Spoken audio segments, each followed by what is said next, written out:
नमस्कार दोस्तों, आज के हमारे इस वीडियो में हम आपको 7 भाई और 1 बहन की कहानी सुनाएंगे।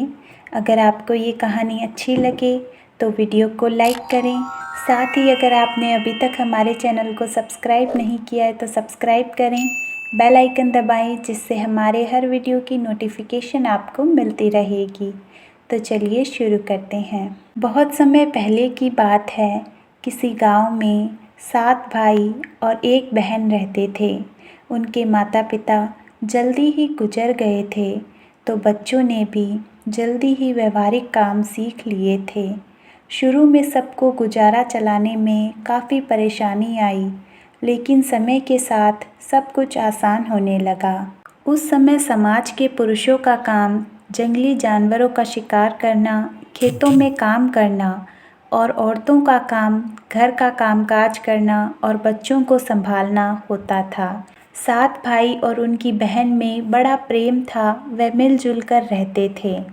एक दिन की बात है, 7 भाई खेत में काम करने के लिए चले गए। शाम होने पर बहन ने सबके लिए खाना बनाया। जब वह सब्जी के लिए हरे साग को काट रही थी, तो चाकू की तेज धार से उसकी एक अंगुली कट गई।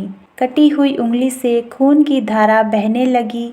उसने सोचा, यदि भाइयों ने देखा तो वे बड़े दुखी हो जाएंगे। मुझे उन्हें यह बात नहीं बतानी चाहिए। उसने बहते हुए खून को अपनी ओढ़नी से पोंछना चाहा, किंतु उसे लगा कि उसके भाई देख लेंगे। फिर उसने दीवार पर पोंछना चाहा, फिर सोचा कि यहाँ तो और अच्छी तरह से दिखाई देगा। वह बेचैन होकर इधर उधर घूमने लगी। कोई ऐसी जगह नहीं मिली जहाँ उसका बहता खून भाइयों की दृष्टि से बच सके। अंत में कोई उपाय न देखकर उसने उसी साग से पोंछ लिया जिसकी वह सब्जी बनाने जा रही थी। शाम को भाई जब खेत से वापस आए, बहन ने खाना परोसा। आज सातों भाइयों को खाना बहुत स्वादिष्ट लगा। सातों अपनी अंगुलियां चाटते रह गए। बहन की तारीफ करने लगे। अपनी तारीफ सुनकर बहन भी खुशी से फूले नहीं समा रही थी। दिन भर के थके होने के कारण सातों भाई जल्दी ही सो गए। अगली सुबह रोज की तरह खाना खाकर सातों भाई जंगल में निकल पड़े। जब शिकार तलाशते तलाशते थक गए, सभी एक पेड़ की छांव में बैठकर आराम करने लगे। बातों ही बातों में रात के भोजन में बहन के द्वारा बनाई गई सब्जी की चर्चा होने लगी। सब कहने लगे कि इतनी स्वादिष्ट सब्जी हमने आज तक नहीं खाई। सबने तय किया कि आज इसके बारे में बहन से ज़रूर पूछेंगे और यह जानकर रहेंगे कि सब्जी में उसने क्या क्या मिलाया था। शाम को सातों भाइयों ने दोबारा बहन की सब्जी की कुशलता की तारीफ करते हुए पूछा, प्यारी बहन, कल रात के सब्जी में तुमने क्या क्या मिलाया था? बहन बताना नहीं चाहती थी। वह सोच रही थी कि अगर उन्हें पता चला कि उसकी अंगुली कट गई है तो सभी भाई बहुत परेशान और दुखी हो जाएंगे। इसलिए उसने जवाब दिया कि मैंने तो हमेशा की तरह ही खाना बनाया था, कुछ भी विशेष उसमें नहीं डाला था। बड़े भाई ने कहा, प्यारी बहन, तुम्हें बताना ही पड़ेगा। मैं जानता हूँ कि हमारी बहन ने इतना स्वादिष्ट साग कैसे बनाया। तुम्हें मेरी सौगंध है। बड़े भाई का सब सम्मान करते थे। बहन को सच बोलना ही पड़ा। उसने धीरे धीरे सारी बात अपने भाइयों को बता दी। पूरी बात सुनकर 6 भाइयों के मन में एक कुटिल ख्याल आने लगा। वह सोचने लगे कि इसकी खून की चंद बूंदें इतनी स्वादिष्ट है तो इसका मांस कितना स्वादिष्ट होगा। रात के खाने के बाद सातों सोने के लिए चले गए। सातों में फिर उसी बात की चर्चा होने लगी। बड़ा भाई कहने लगा, अरे खून की कुछ बूंदें इतनी स्वादिष्ट हैं तो शरीर का मांस कितना स्वादिष्ट होगा। सब ने बड़े भाई की बात में हाँ मिलाई। अगले दिन शिकार के लिए जाते समय सातों ने यह योजना बनाई कि बहन को मारकर उसका मांस खाएंगे, खूब स्वादिष्ट होगा। 7वें भाई को अपने बड़े भैया की युक्ति बिल्कुल भी उचित नहीं लगी। वह अपनी प्यारी बहन को बचाने के लिए बेचैन होने लगा। वह खुलकर इसका विरोध भी नहीं कर सकता था, क्योंकि 6 भाई एक तरफ थे। शिकार करने के बाद सभी भाई ने मिलकर एक टीले पर बांस का एक चबूतरा बनाया। उनकी योजना थी कि वह बहन को फुसलाकर यहाँ लाएंगे, तीर मारकर उसकी हत्या करेंगे और उसका स्वादिष्ट मांस खाएंगे। अगले दिन बड़े भाई ने बहन से कहा, प्यारी बहन, तुम बड़ी हो गई हो और शादी के लायक हो गई हो। मैंने तुम्हारे लिए एक सुंदर से वर की तलाश की है। आज हम उसका घर देखने जाएंगे। तुम्हें भी सज संवर कर हमारे साथ चलना होगा। बहन शादी की बात से बहुत खुश हुई। तुरंत तैयार होकर भाइयों के साथ चलने लगी। चलते चलते वह थक गई। उसने अपने बड़े भाई से पूछा कि अब मेरा ससुराल कितनी दूर है। बड़े भाई ने कहा कि बस अब पहुंचने वाले हैं। दूर से दिखाई दे रहे टीले पर बने चांग को देखते हुए भाई बोला, वह देखो तुम्हारा ससुराल जहां तुम राज करोगी। यह सुनकर बहन आनंदित हो उठी। चांग पर पहुंचते ही बड़े भाई ने दूसरे भाइयों को बहन को चांग पर खड़ी करके रस्सी से बांस के खंभे के सहारे बांधने का आदेश दिया। सभी मिलकर फुर्ती से बहन को बांधने लगे। बहन बेचारी असहाय थी। अपने सभी भाइयों को हत्यारे के रूप में देखकर बहन का हृदय हाहाकार करने लगा। वह ईश्वर को याद करते हुए कहने लगी, हे ईश्वर, अब तुम ही मेरा सहारा हो। मेरे सातों भाई मेरी हत्या करना चाहते हैं। इनमें से एक भी ऐसा नहीं है जिसके हृदय में मेरे लिए दया और प्रेम हो। अपनी बहन की बातों से सातवां भाई द्रवीभूत हो उठा। बहन की पुकार पर वह तड़प कर रह गया और 6 भाइयों का प्रतिवाद करने का साहस नहीं जुटा पाया। बहन को निर्ममता से बांधने के बाद बड़े भाई ने सबको बारी बारी से उस पर बाण से प्रहार करने का आदेश दिया। बड़ा भाई हाथों में धनुष बाण लेकर जब प्रहार करने को तैयार हुआ, तब बहन भाई के सामने हाथ जोड़कर करुण स्वर में गाने लगी, मारो भैया मारो, छाती में लक्ष्य करके भैया, छाती में लक्ष्य करके। तुम्हारा तीर तुम्हारा धनुष जंगल को जाएगा भैया, मारो भैया छाती में लक्ष्य करके, छाती में लक्ष्य करके भैया, छाती में लक्ष्य करके। भाई ने कठोरता दिखाते हुए तीर चलाया, पर उसका निशाना विफल हो गया। उसके बाद दूसरा भाई तीर मारने को तैयार हुआ। बहन ने उसके आगे भी हाथ जोड़कर यही करुणा भरा गीत दोहराया। उसका भी निशाना चूक गया। इसी तरह सभी भाइयों ने बारी बारी बहन की छाती को लक्ष्य करके तीर मारने की कोशिश की।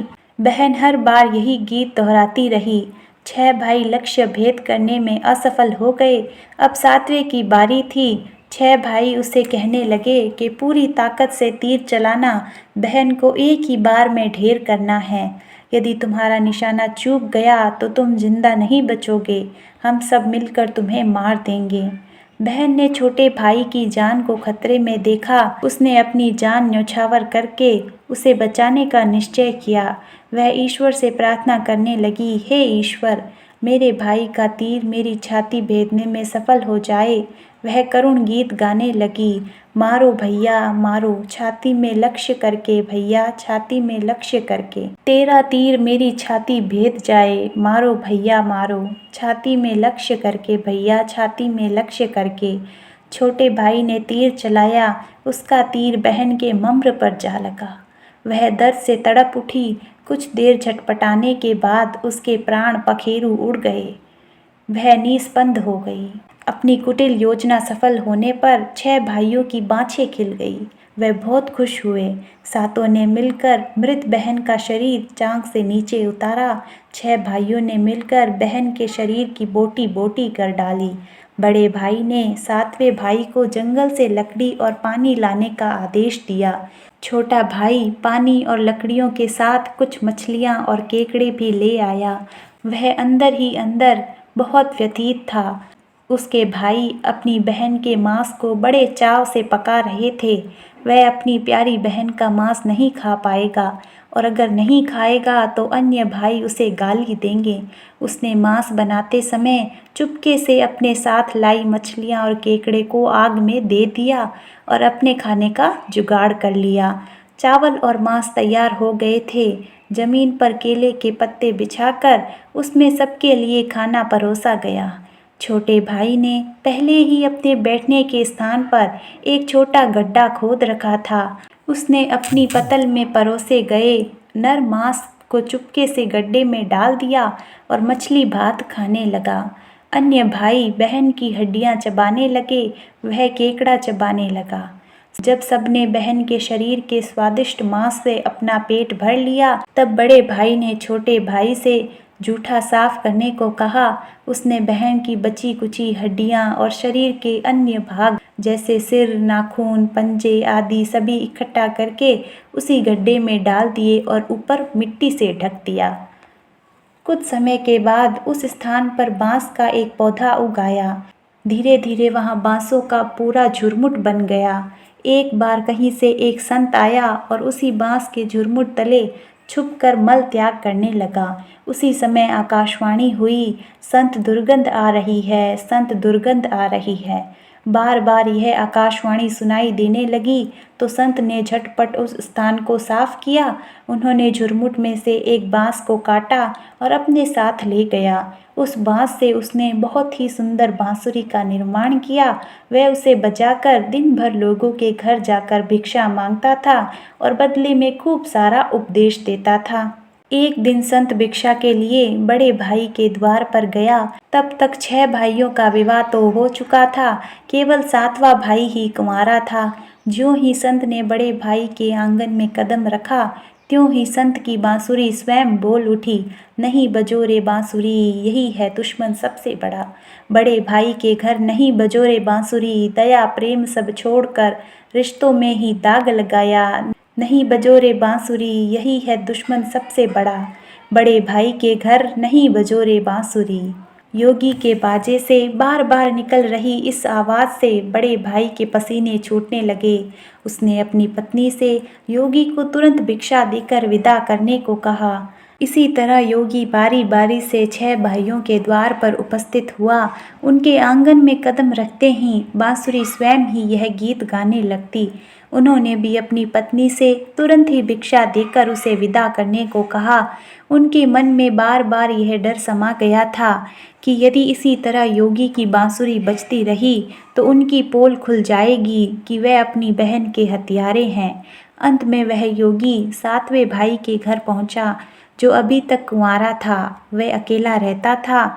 जब योगी उसके द्वार पर उपस्थित हुआ तो बांसुरी बोल उठी, बजो रे बांसुरी बजो, मेरे सबसे छोटे भाई के घर। मन की बात मन में छुपाकर युग युग से रख रहा है अंदर में। बजो रे बांसुरी बजो, यही मेरे सबसे छोटे भाई का घर। योगी की बांसुरी से प्यारा और दिलचस्प गीत सुनकर छोटे भाई ने उन्हें सम्मान के साथ अपने घर में बैठने के लिए स्थान दिया। तांबूल पान और जल पान से उनका सत्कार किया।